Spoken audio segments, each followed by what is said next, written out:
Thiruvananthapuram Kattakada അമ്പലത്തിൻകാലയിൽ RSS പ്രവർത്തകന് കുത്തേറ്റു. വിഷ്ണുവിനാണ് കുത്തേറ്റത്.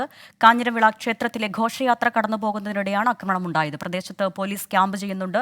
Salim മാലിക്കുണ്ട് തിരുവനന്തപുരത്ത് നിന്നും വിവരങ്ങളുമായി. സലിം, എന്താണ് സംഭവിച്ചത്? ഈ ആക്രമണത്തിന് കാരണം എന്താണെന്ന് വിവരങ്ങൾ ലഭ്യമാകുന്നുണ്ടോ?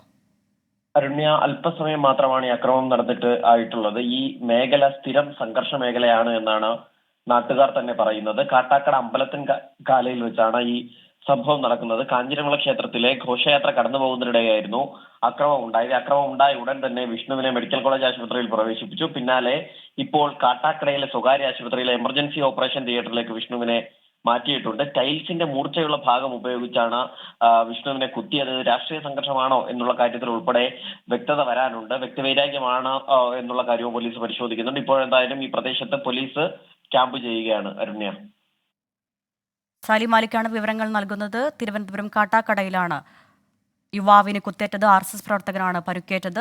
കാഞ്ഞിരവിള ക്ഷേത്രത്തിലെ ഘോഷയാത്ര നടക്കുന്നതിനിടെയായിരുന്നു ഒരു സംഘർഷം. സ്ഥലത്ത് പോലീസ് ക്യാമ്പ് ചെയ്യുകയാണ്.